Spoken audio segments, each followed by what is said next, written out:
हम सब लोग बैंकों में अपने पैसे जमा करते हैं और यही बैंक्स हमें उसी पैसे पर इंटरेस्ट रेट भी देते हैं, यानी हमें और पैसा देती है बैंक।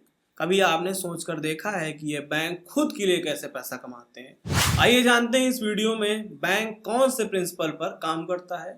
थोड़ा सोच कर देखिए कि आपके द्वारा दिए गए पैसों का बैंक क्या करते हैं। ऐसा तो है नहीं कि आपसे पैसे लिए, 2-4 लॉकर बनाए, उसमें रख दिए, चाबी मारी, अपने पास रख लिया और आपके पैसे सेफ हो गए। ऐसा नहीं होता है, ऐसा सिर्फ मूवीज में दिखाया जाता है। असल जिंदगी में बैंक्स के लिए ऐसा कर पाना इम्पॉसिबल सा होता है। तो सवाल आता है कि बैंक्स आखिर हमारे द्वारा दिए गए डिपॉजिट्स का करते क्या हैं? बैंक्स हमारे द्वारा दिए गए डिपॉजिट्स दूसरों को लोन देने में करते हैं और उस लोन पर जो भी इंटरेस्ट रेट चार्ज करते हैं उसमें से बैंक को इनकम होता है। बहुत ही एक सिंपल से एग्जांपल से समझते हैं। किसी बैंक में आप गए, आपने 100 रुपए डिपॉजिट किए तो उस पर आपको बैंक 3% का इंटरेस्ट ही देगी आपको पर ईयर, और वही 100 रुपए किसी अन्य आदमी को उठाकर दे देगी जिसको लोन की जरूरत है, और उस आदमी को जब लोन देगी तो उस पर इंटरेस्ट रेट जो चार्ज करेगी वो 8% का करेगी। इससे बैंक को आसानी से 5 रुपए का प्रॉफिट होगा। बेसिकली इसी प्रिंसिपल पर सारे बैंक काम करते हैं। मैं समझ गया भाई आपके मन में क्या सवाल आया है। बात आपकी भी सही है।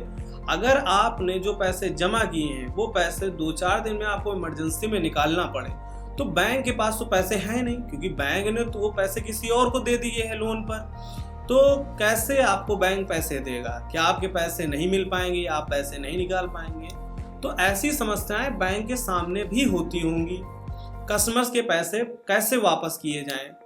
इसीलिए आरबीआई ने प्रॉपर रूल बना रखा है कि जितना भी पैसा सारे कस्टमर ने डिपॉजिट कराया है बैंक में, उसका कम से कम 4.50% बैंक को अपने पास रिजर्व में रखना पड़ता है।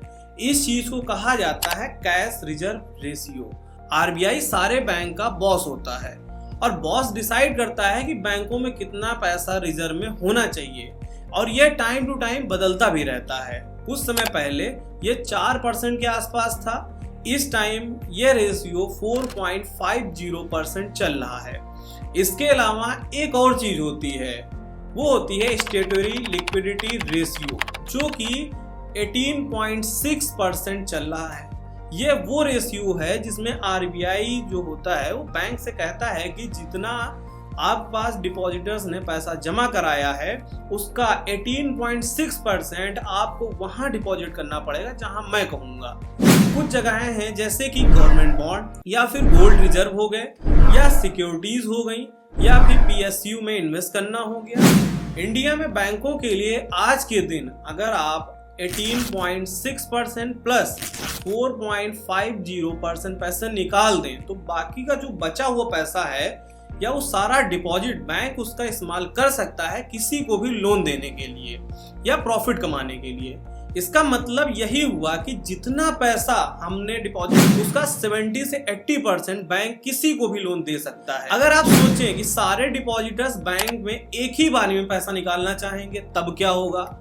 इस सिचुएशन में बैंक फेल हो जाएगा। इस चीज को बैंक रन कहते हैं, और किसी भी बैंक के लिए पॉसिबल नहीं होता है कि सारे डिपॉजिटर्स को एक साथ पैसा दे पाए, क्योंकि किसी बैंक के पास भी इतना इनिशियल कैपिटल नहीं होता है कैश में कि हाँ भाई उनको सारे कस्टमर्स को बैंक पैसा दे पाए। ऐसी समस्याएं बैंक को होती भी थी लेकिन इस समय अब नहीं होती हैं। एक जरूरी चीज होती है, बहुत सारे लोन दिए जाते हैं बैंक की तरफ से, कुछ लोगों के द्वारा ना चुका पाने पर बैंक्स को पास पैसा नहीं बचता है और अपने डिपॉजिटर्स को वापस देने के लिए पैसा उनके पास नहीं होता है।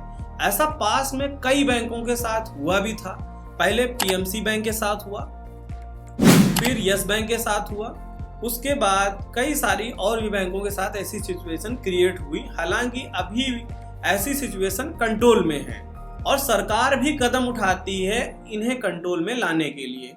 इसी रीजन से अक्सर ऐसी सिचुएशन में आती आती है कि अगर आप 50,000 से ज्यादा विड्रॉल नहीं कर सकते हैं एक महीने में, इन बैंक कस्टमरों के साथ पहले में हुआ भी है। लेकिन एनीवेज हम अपने टॉपिक पे वापस आते हैं कि बैंक कमाई के लिए बड़ा जरिया है interest rate difference. Rate bank देता है और इंटरेस्ट रेट बैंक लेता है।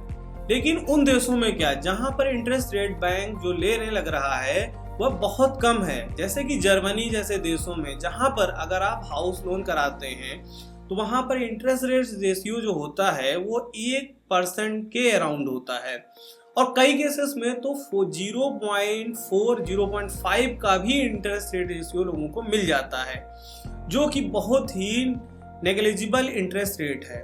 बैंक के पास कहाँ से पैसा आ रहा है, इंटरेस्ट रेट का डिफरेंस कैसे आ पाएगा, कमाई के लिए पैसे कैसे आएंगे बैंक के पास। तो इन केसेस में दोस्तों ज़्यादातर वेस्टर्न यूरोपियन कंट्रीज में जो बैंक हैं वो आपके जो सेविंग अकाउंट का जो इंटरेस्ट रेट देती हैं उस अकाउंट पर इंटरेस्ट रेट 0.1 या उससे भी कम हो जाता है। फिर बैंक महीने के पैसे चार्ज करने लग जाता है लोगों से बैंक अकाउंट खोलने, यानी कि अगर आप बैंक यूज करना चाहते हैं, बैंक में अपने पैसे डिपॉजिट करके रखना चाहते हैं तो बैंक को मेंटेनेंस चार्ज आपको देना पड़ेगा। अगर आप बैंक सर्विसेज भी यूज करते हैं जैसे कि ATM, net banking, credit card वगैरह वगैरह, तो आपको इसका अलग से मेंटेनेंस देना पड़ेगा। दोस्तों कुछ ऐसे काम करता है बैंकिंग बिजनेस का मॉडल।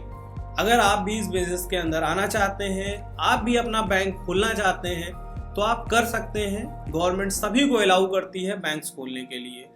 अब आपने बिजनेस मॉडल समझ लिया है तो आपको जरूरत होगी 500 करोड़ रुपए की। एक एस्टिमेट के अकॉर्डिंग इतना इनिशियल कैपिटल होना चाहिए आपके खुद का बैंक खोलने के लिए या स्टार्ट करने के लिए।